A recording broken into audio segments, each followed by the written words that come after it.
Olá, meus amigos, meus irmãos, meus colegas, como é que vocês estão? Espero que estejam bem. Eu sou o Matheus e hoje nós vamos gravar mais uma reflexão. Nós continuamos aí na nossa jornada no Evangelho de Jesus, escrito por Mateus e comentado e refletido por todos nós. Sempre que nós fizermos uma reflexão aqui, nós fazemos a leitura de todos os versículos e é muito importante que você acompanhe essa leitura, leia junto comigo, tire as suas próprias reflexões, busque a Deus também, escute aquilo que Deus quer falar no pessoal com você nessa leitura, e reflita junto com a gente aqui também naquilo que Deus falou ao nosso coração. Se você está recebendo esse vídeo pela primeira vez, ou se não, você já recebeu várias vezes, mas ainda não é inscrito no canal, nos ajude se inscrevendo, compartilhando e curtindo, nos ajudando aí a alcançar mais pessoas com o Evangelho, com a palavra que transforma vidas. Vamos para a nossa leitura de hoje. Hoje nós vamos ler Mateus capítulo 16, a partir do versículo 13, nós vamos ler até o 23. Vamos lá. Indo Jesus para a região da Cesareia de Filipe, perguntou aos seus discípulos: quem os outros dizem que é o Filho do Homem? E eles responderam: uns dizem que é João Batista, outros dizem que é Elias, e outros dizem que é Jeremias, ou um dos profetas. Ao que Jesus perguntou: e vocês, quem dizem que sou? E respondendo Simão Pedro disse: o Senhor é o Cristo, o Filho do Deus vivo. Então Jesus lhe afirmou: bem-aventurado é você, Simão Bar-Jonas, porque não foi carne e sangue que revelaram isso a você, mas o meu Pai que está nos céus. Também eu lhe digo que você é Pedro. E também eu lhe digo que você é Pedro, e sobre esta pedra edificarei a minha igreja, e as portas do inferno não prevalecerão contra ela. E eu lhe darei as chaves do reino dos céus. E o que você ligar na terra terá sido ligado nos céus, e o que você desligar na terra terá sido desligado nos céus. Então Jesus ordenou aos discípulos que não dissessem a ninguém que ele era o Cristo. E desde esse tempo Jesus começou a mostrar aos seus discípulos que era necessário que ele fosse para Jerusalém, sofresse muitas coisas nas mãos dos anciões, dos principais dos sacerdotes e dos escribas, fosse morto e no terceiro dia ressuscitasse.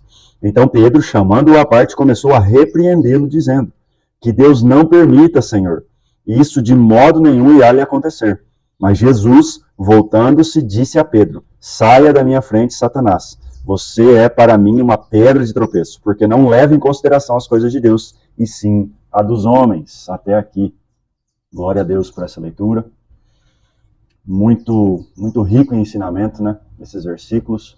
São 10 versículos aí de um trecho em que Jesus vai para a Cesareia de Filipe, com um propósito específico, e ali ele faz uma pergunta crucial aos discípulos sobre quem as pessoas diziam que ele era e quem os discípulos pensavam que ele era. E as pessoas comparavam Jesus a um profeta, tentavam comparar, né? Porque tanto é que misturou aqui alguns profetas, João Batista com a sua pregação de arrependimento, Elias por conta dos seus grandes milagres e Jeremias por conta das suas palavras duras. Então eles não conseguiam discernir realmente quem era. Na verdade era tudo isso e ainda muito mais, né?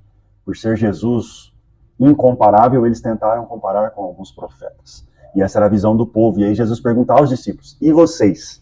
Quem dizem que sou? E aí Pedro faz essa grande declaração de uma revelação, como o próprio Jesus disse. E essa declaração, nós não podemos esquecer que no dia do batismo de Jesus, o próprio Deus diz no Evangelho que abriu os céus e essa voz veio audível: este é meu filho amado. E essa declaração, Pedro recebe essa mesma revelação, dessa mesma declaração de Deus, dizendo quem Jesus é. E Pedro diz assim: o Senhor é o Cristo, o Filho do Deus vivo. Cristo significa o ungido, o escolhido, o único. Né? E eles entenderam essa revelação de quem Cristo é. E qual foi a importância disso? Os discípulos começaram a entender quem Cristo era. Nisso, eles começaram a entender quem eles eram e o que eles fariam. E a revelação foi dada pelo próprio Deus. Jesus declarou isso, né? Bem-aventurado é você, Simão Bar-Jonas, porque não foi carne e sangue que revelaram isso a você, mas o meu Pai que está nos céus. Deus fez essa declaração e Pedro recebeu essa revelação de quem Jesus era. E nesse mesmo momento, Jesus já estabelece a identidade, Jesus já dá firma os alicerces de quem seria o povo dele, ou seja, a igreja dele. Ele já fala pela primeira vez sobre isso. E também já a identidade de uma das coisas que Pedro faria. Aqui Jesus diz assim, no versículo 18, também eu lhe digo, você é Pedro, e sobre esta pedra, a pedra da edificação, que ele falou da revelação de quem Jesus era, edificarei a minha igreja. E as portas do inferno não prevalecerão contra ela. Contra quem? Contra a igreja, contra o povo, contra aqueles que são os filhos de Deus. E logo em seguida Jesus já fala sobre a missão de Pedro. E eu lhes darei a chave do reino dos céus. E o que você ligar na terra terá sido ligado nos céus. E o que você desligar na terra terá sido ligado nos céus. E nós veremos lá na frente que Pedro vai liderar esse começo desse povo de Deus, dessa igreja, que é chamada igreja, né? Pedro seria um dos líderes principais, que convocaria, que lideraria, que andaria na frente, que mostraria o caminho a esse povo de como deveríamos seguir. Então, uma ênfase muito importante nesses dois ensinamentos aqui é que quando Pedro recebeu a revelação de quem Cristo era, automaticamente ele começa a ter a verdadeira revelação de quem ele era. Lá atrás, e também em João, quando Jesus chama Pedro, Jesus o chama com um propósito muito específico. Chamou ele, que era um pescador de peixes, para pescar homens. Ou seja, quando ele viu quem realmente Cristo era, ele se viu. Ele viu a verdadeira identidade dele em Cristo, pois só Cristo pode revelar quem nós somos. Nós sabemos que a palavra de Deus diz que a nossa identidade está escondida em Cristo Jesus. Nós sabemos que em Gênesis, quando Deus demonstra na criação do homem e da mulher, ele diz, façamos o homem à nossa imagem e à nossa semelhança. Ou seja, somente no próprio Criador podemos saber quem realmente nós somos. Não é numa viagem no nosso interior, não é conhecendo um relato por alguém, não. É conhecendo, relacionando com quem criou, é que nós sabemos quem nós somos. Nós somos discípulos, seguidores, cópias, parecidos, semelhantes, imagens.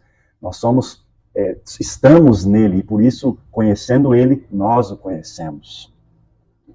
Versículo 20. Então Jesus ordenou aos discípulos que não dissessem a ninguém que ele era o Cristo. E desde esse tempo, Jesus começou a mostrar aos seus discípulos que era necessário que ele fosse para Jerusalém e sofresse muitas coisas nas mãos dos anciões, dos principais sacerdotes, dos escribas, fosse morto e no terceiro dia ressuscitasse. Jesus começou a demonstrar para os discípulos o que seria a sua obra de redenção e o que isso aconteceria. E aqui nós vemos algo muito interessante. Pedro acaba de ter uma revelação de quem Cristo é. Mas assim como um ser humano falho e pecador que nós somos, limitados nos nossos entendimentos e na nossa condição de discernimento espiritual, Pedro vê Jesus falando sobre a sua morte, sobre o seu sofrimento, sobre o que ele passaria, e Pedro repreende quem ele acaba de dizer ser o Cristo, ser o ungido, entender que ele é o Messias, o resgatador, o Salvador, dizendo, não, Senhor, que Deus não permita, que isso de modo nenhum irá acontecer. E o que Pedro estava querendo dizer com isso? Pedro estava tentando trazer o que é mais natural na vida biológica, a preservação da vida, não sofrer, não morrer, não, isso não é bom, isso não é para nós. Mas Cristo o repreende e olha as palavras de Jesus para Pedro. Saia da minha frente, Satanás.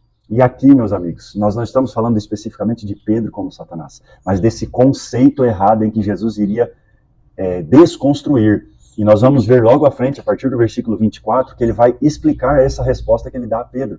E essa palavra que ele fala sobre ensinamento, dessa questão de preservar a sua própria vida, de reter, de segurar, de não querer sofrer. Não era esse o propósito.